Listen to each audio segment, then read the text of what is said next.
So hello students, how are you? कैसे हो आप लोग? सब बढ़िया, सब कुछ अच्छा?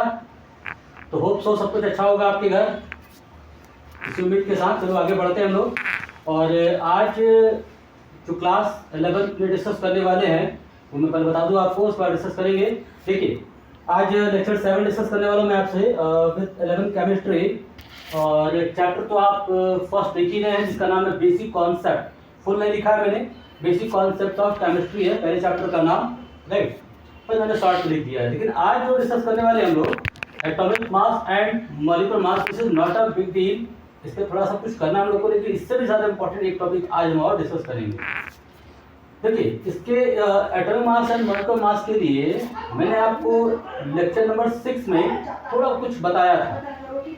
अब याद करना पड़ेगा या उसके लिए आपको लेक्चर देखना पड़ेगा, राइट। तो उसमें मैंने बताया था आपको कि क्या होता है कि कोई भी एटम है जिसको आप देख नहीं पा रहे हैं, उसके एटॉमिक मास की बात होती है, कैसे निकालते हैं। तो हम एक रेस्पेक्टिवली टर्म यूज करते हैं कि इसके रेस्पेक्ट में निकालते हैं।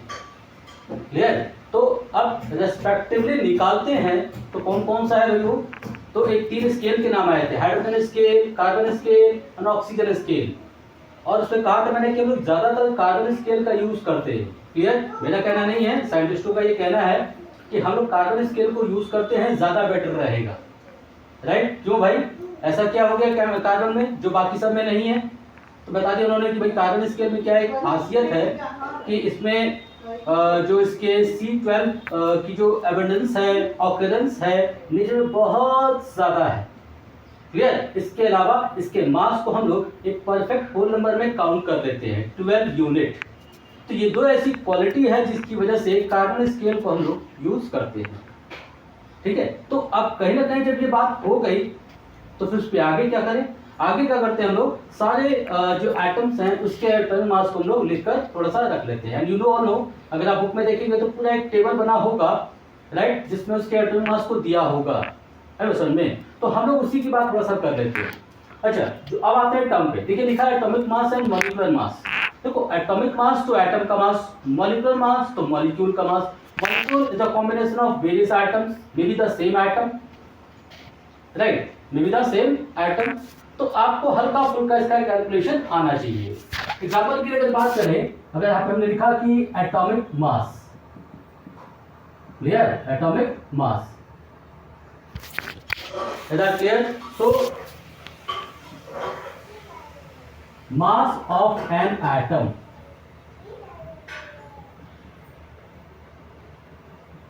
mass of an atom, अगर आप बात करें, right, in gram, comma, consider as gram atomic mass. Example के लिए अगर आप लेते हैं, जैसे कि you take a lithium, it's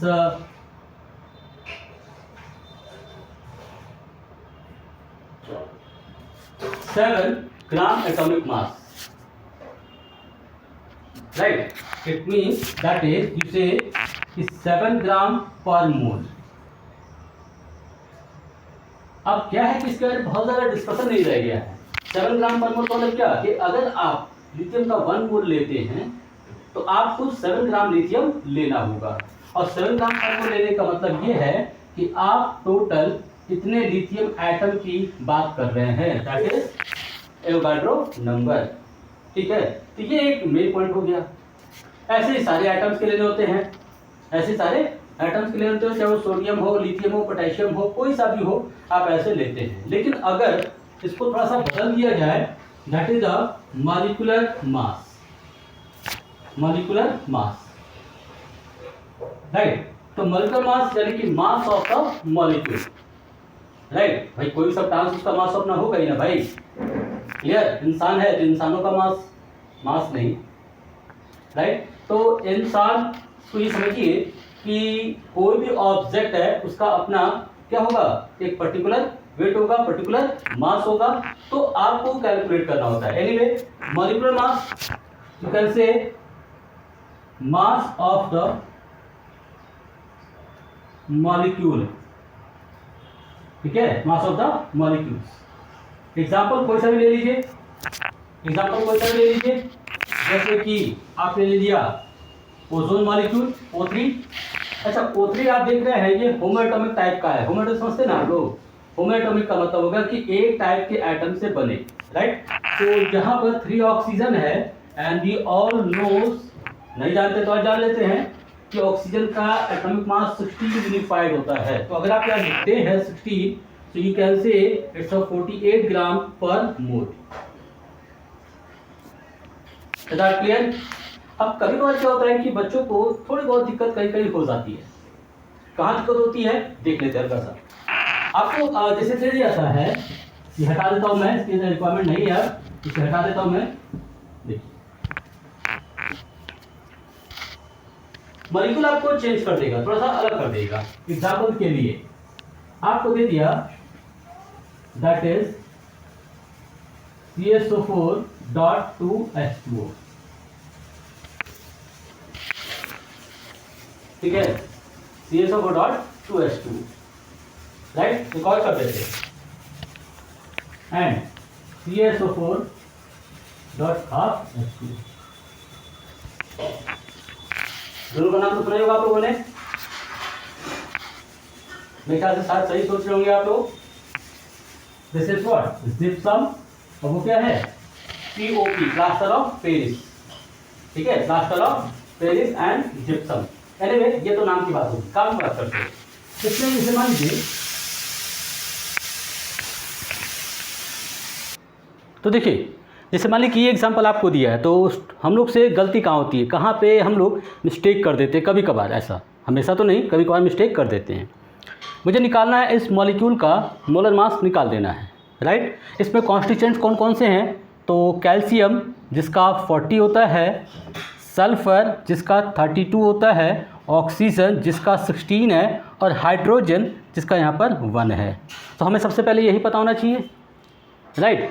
और सीधा सा कॉन्सेप्ट है, जब कोई मॉलिक्यूल है, क्लियर, और इसका मोलर मास निकालना है तो आप जितने कॉन्स्टिट्यूएंट्स हैं, क्लियर, सबके मास का हम लोग एडिशन कर देते हैं, क्लियर, सबके मास का हम लोग एडिशन कर देते हैं, हम लोग को मिल जाएगा मोलर मास। कहने का मतलब ये सारे कॉन्स्टिट्यूएंट्स हैं, इनकी जो संख्या है उनको देख लीजिए और उसके एटॉमिक मास से मल्टीप्लाई करके निकाल लो आप। जैसे यहाँ पर कैल्शियम 1 है, राइट, सल्फर 1 है, ऑक्सीजन कितने हैं? तो 4 यहाँ पर है, ठीक है, और 2 यहाँ पर है, कितने हो गए? 6, तो 6 ऑक्सीजन।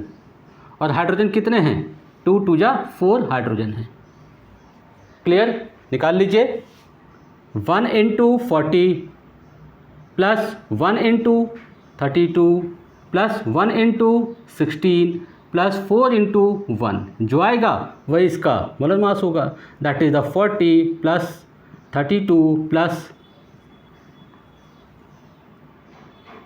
96 प्लस 4, जो आए उसे जोड़ लीजिए, कितना आएगा ये?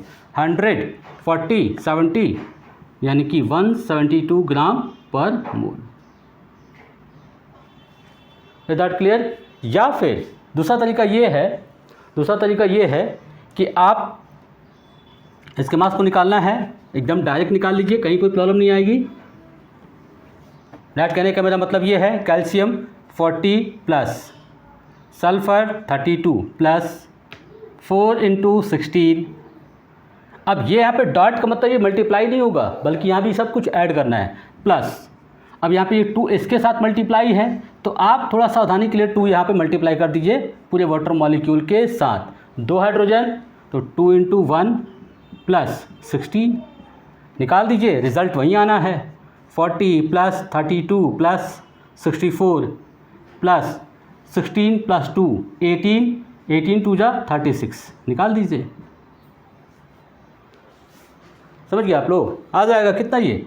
172 ग्राम पर मोल। क्लियर?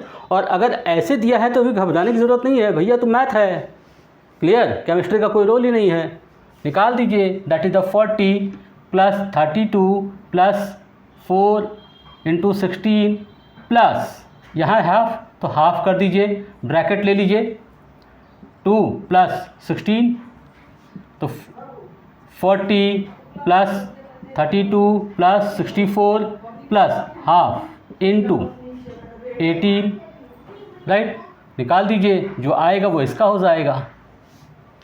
आप समझ गए आप लोग, ऐसे निकालना होता है, ऐसे इसको निकालना है। तो आपको ये मिस्टेक नहीं करना है, क्योंकि आप क्या होता है कि आप बड़े बड़े क्वेश्चन सॉल्व करते हैं, राइट, और हमसे ये छोटी सी गलतियाँ हो जाती हैं, छोटी गलती हो जाती है, तो भी आपकी मेहनत तो पानी फिर गया, बेकार है वो, कोई फ़ायदा ही नहीं होगा, आपको लॉस हो गया वो।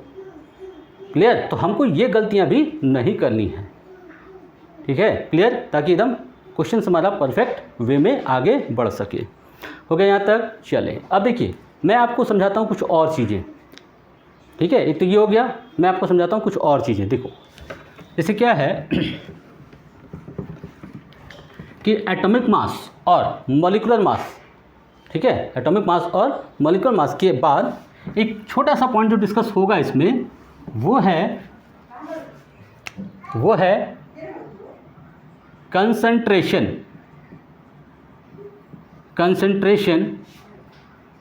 Of solution, concentration of solution. देखिए मैंने इससे पहले ही मार्क कर दिया, वेरी इंपॉर्टेंट, ये वेरी इंपॉर्टेंट इसलिए मार्क कर दिया मैंने क्योंकि ये पार्ट क्लास 12th में बहुत लार्ज हो जाता है। क्लियर। 11th में थोड़ा छोटा हिस्सा रहता है, लेकिन 12th में यह हिस्सा बहुत लार्ज होता है, और जिस स्टूडेंट्स को ये पार्ट नहीं आता है 12th क्लास में, उसके बोर्ड एग्ज़ाम या एंट्रेंस एग्ज़ाम में मान के चलिए कि 5 से 6 मार्क्स वो गड़बड़ करेगा। क्लियर, गड़बड़ वो करने वाला है। तो ये बहुत ज़रूरी है कि आप इस पार्ट को अच्छी तरह से समझें, और जानते हो इसमें बहुत आसान सा हिस्सा है, मतलब ऐसा नहीं कि ये कुछ एलियन टाइप क्वेश्चंस हो गया, एलियन टाइप बात होगी, नो, एकदम जनरल बात होगी, ठीक है। हम लोग को जनरल बात करेंगे। जनरल बात करने से पहले मैं एक छोटी सी बात आपसे पूछता हूँ। अगर हम लोग, जैसे क्या होता है कि कभी दूध लेते हैं, दूध वाले से दूध लेते हैं, क्लियर, तो बहुत जनरल सी बात है, क्या कहते हैं कि आधा लीटर या 1 लीटर या 2 लीटर दूध दे दो हमें, राइट। ये तो नहीं कहते उससे कि भैया 1 किलो दूध दे दो, राइट। तो क्या ये मेज़रमेंट है, मेज़रमेंट का तरीका है।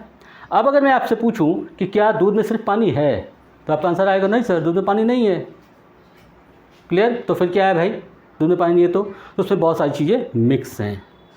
क्लियर। तो अगर हम आपसे ये पूछ दें कि ठीक है बहुत सारी चीज़ें मिक्स हैं, तो क्या उसमें, तो कम से कम प्रोटीन का नाम तो ले ही सकते हो तुम लोग, सर प्रोटीन है। हमने कहा कितना, 1 लीटर दूध लिया आपने, तो कितना है प्रोटीन, तो हम लोग सोचे पड़ जाएंगे ना हम लोग कि ऐसा क्या कैलकुलेशन कैसे निकालें। तो एक बहुत सिंपल सी बात ये है, क्लियर, कि ये कैसे सब किया जाए। कंसंट्रेशन मेथड उसमें एक्सपर्ट है।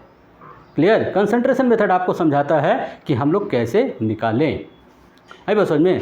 तो कंसंट्रेशन का मतलब ये है कि आप 1 गिलास पानी में, जिसका वॉल्यूम आपको पता होगा, उसमें आप थोड़ा सा नमक डाल दीजिए, वेट कर लीजिए कि 2 ग्राम नमक डाले हैं, क्लियर, और उसके बाद मुझसे पूछिएगा कि सर बताइए इसकी कंसंट्रेशन क्या है, then I am able to give the answer, दे देंगे आंसर आपको कि हाँ ये इसका रहा, है समझ में। और दूसरी एकदम बहुत ही कॉमन सी बात है कि कंसंट्रेशन के बारे में कहा जाता है कि ये this is the all about the amount, मात्रा की बात करता है कि 1 kg 2 kg कितना ग्राम डाला आपने, राइट। क्योंकि केमिस्ट्री में कैलकुलेशन क्या होता है कि बहुत छोटा छोटा हिस्सा होता है, ठीक है, जिसकी वजह से इसके लिए हमको क्या करना पड़ता है कि अलग अलग मेथड यूज़ करने पड़ जाते हैं। तो सबसे पहले आपको ये बता दें कि सॉल्यूशन के लिए हम लोग को 2 चीज़ लेना होगा, सॉल्यूट प्लस सॉल्वेंट, ठीक है, सॉल्यूट प्लस सॉल्वेंट, ये 2 बात हमेशा ध्यान में रखेंगे आप लोग। अब बात करते हैं कि ठीक है सॉल्यूट सॉल्वेंट कैसे पहचाने। देखिए सॉल्यूट और सॉल्वेंट, क्लियर, सॉल्यूट जो है ये हमेशा आपको लेस अमाउंट में होते हैं, क्लियर, और ये जो आपका है वो मोर अमाउंट में होता है, क्लियर। इसको समझाने के लिए ऐसा सोचिए कि हमने इसमें 1 लीटर H2O लिया, राइट, 1 लीटर H2O लिया, और इसमें 50 ml C2H5OH डाल दिया, यानी कि इथाइल अल्कोहल। क्लियर? तो कम से कम एक जनरल बात करें सर कि इसमें तो पानी में अल्कोहल मिलाया गया है। क्लियर? कह सकते हो ना तुम लोग। और इसी बात को अगर पलट दें हम यहाँ पर कि 1 लीटर C2H5OH लिए इसमें और इसमें 50 ml H2O ऐड कर दिए, तो कम से कम तुम लोग कहोगे सर इसमें पानी में अल्कोहल नहीं बल्कि अल्कोहल में पानी मिलाया गया, तुम लोग खुद ही बोल दोगे, राइट? तो जानते हैं यहाँ पे जो 1 लीटर ये हो गया ज़्यादा amount, this is the solvent. Clear? और ये क्या होगा आपका, दैट इज सॉल्यूट। लेकिन जब पलट रहे हैं आप लोग तो ये आपका सॉल्यूट हो गया और ये आपका सॉल्वेंट हो गया, मतलब सीधा अमाउंट से है। समझ में? अब स्टूडेंट कहता है कि सर ये सॉल्यूट सॉल्वेंट समझ में आ गया हम लोग को। मान लिया कि हमने यहाँ पर 2 के बजाय 3 सब्सटेंस ले लिए। मान लिया कि मैंने पानी में नमक डाल दिया, चीनी डाल दिया, ठीक है, तब क्या करेंगे आप? या फिर क्या सर हमने पानी में नमक डाल दिया, चीनी डाल दिया, ग्लूकोज भी डाल दिया, तब? तो एकदम ठीक, you are correct, no problem, आप करेक्ट हैं। लेकिन ऐसे केस में क्या है कि जो उसके नंबर ऑफ़ कंपोनेंट्स हैं वो बढ़ते जाते हैं और सॉल्यूशन थोड़ा कॉम्प्लेक्स होता जाता है। अब चूंकि कैलकुलेशन के लिए हम लोग क्या है, जनरली बाइनरी सॉल्यूशन की बात करते हैं। तो जब बाइनरी टर्म आएगा, ठीक है, बाइनरी टर्म जब आएगा तो बाइनरी का मतलब हो गया कि वैसा सॉल्यूशन जिसमें सिर्फ 2 ही कंपोनेंट है, उन 2 में एक सॉल्यूट होगा और एक सॉल्वेंट होगा। Is that clear? ये इसकी कहानी रहेगी, इसको हम लोग बदलेंगे नहीं, है समझ में? तो कभी कभी हम लोग इसको ऐसे समझ लेते हैं,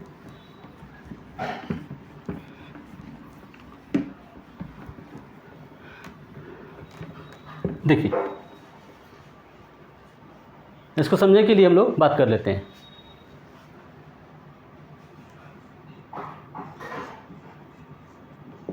classification of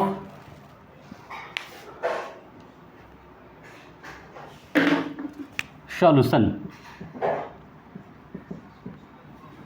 classification of solution, इसमें पढ़ ले लेते हैं हम लोग। On the basis of number of components, on the basis of number of, तो on the basis number of components। देखिए इसके बेस पर अगर देखा जाए तो 3 टाइप का आपका ये फॉर्म दिखाई देगा आपको, बाइनरी, टर्नरी एंड क्वाटर्नरी। बहुत बड़ी समस्या नहीं है, इनमें से भले सिर्फ ये जो नाम लिखा हुआ है बस उसके नंबर ऑफ़ कंपोनेंट्स कितने हैं उसके बेस पर। बाइनरी है तो 2 कंपोनेंट्स, एग्जांपल लिखा होगा मैंने, जैसे कि एक वाटर ले लिया और एक मैंने शुगर ले लिया, हो गया सॉल्यूशन तैयार, राइट? तो आप समझ गए होंगे टर्नरी और क्वाटर्नरी का मतलब क्या है, ठीक है? तो डेफिनेटली यहाँ पर ये मैंने टिक लगाया है इसलिए क्योंकि ज़्यादातर हम लोग बात करते हैं इसके बारे में, बाइनरी के बारे में, राइट? अब इनके बारे में बात स्टार्ट करने से पहले एक छोटा सा टर्म लिख देते हैं जिसका यूज़ हम लोग आगे करने वाले हैं, कंसंट्रेशन।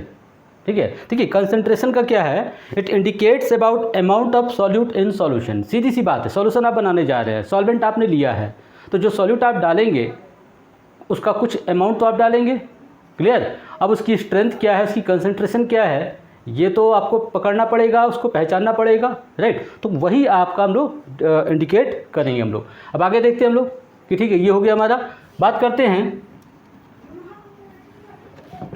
कि कौन कौन से मेथड है जिसके बेस पर ये फाइंड आउट किया जाएगा। तो एक टर्म आएगा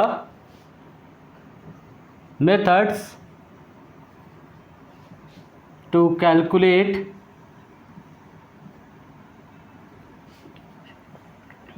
कंसंट्रेशन। ठीक है, मेथड्स टू कैलकुलेट कंसंट्रेशन, वो कौन कौन से मेथड्स हैं जिसके बेस पर आप कंसंट्रेशन को कैलकुलेट करते हैं। तो अगर कंसंट्रेशन को देखा जाए, उसके मेथड्स को अगर देखा जाए तो स्टार्टिंग से अगर करें हम लोग, तो एक आपका है मास परसेंटेज,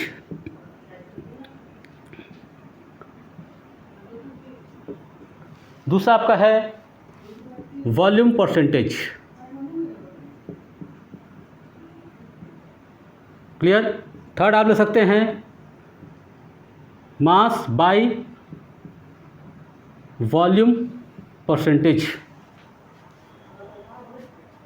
नेक्स्ट आप ले सकते हैं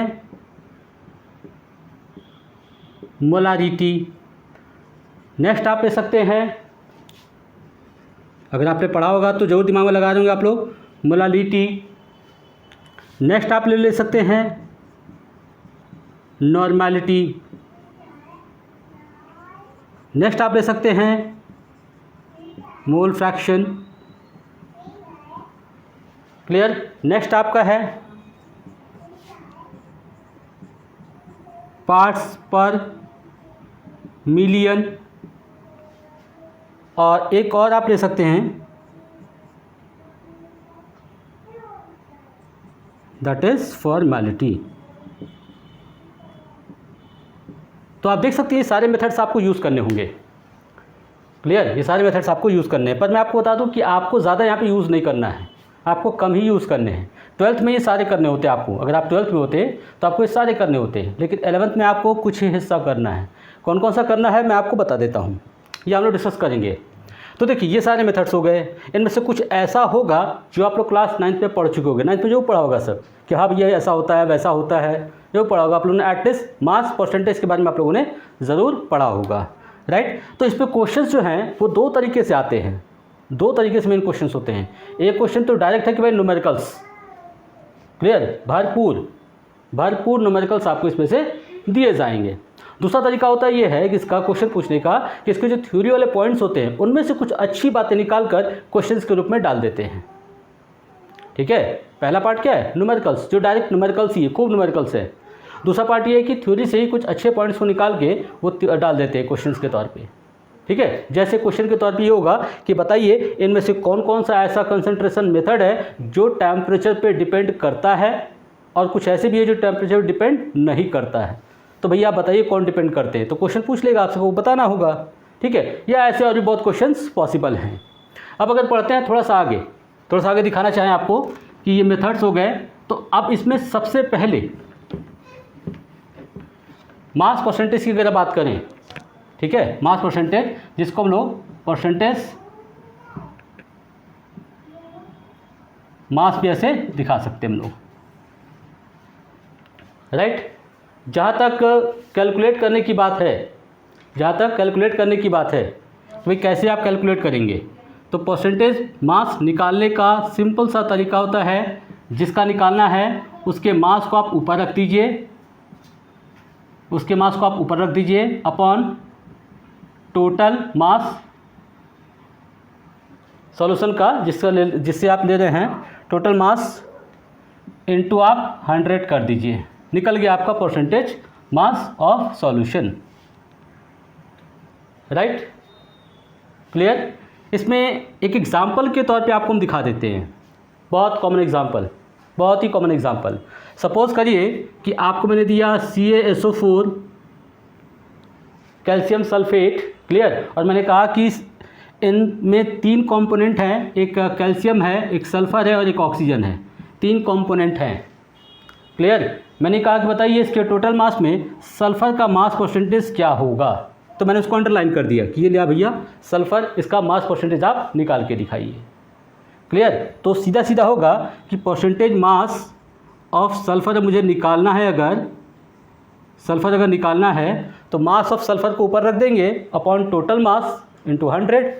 तो मास सल्फ़र कितना होता है 32 डिवाइडेड बाई कैल्शियम का मास 40 प्लस सल्फ़र भी इंक्लूड होगा, टोटल मास लेना है 32 प्लस 4 इंटू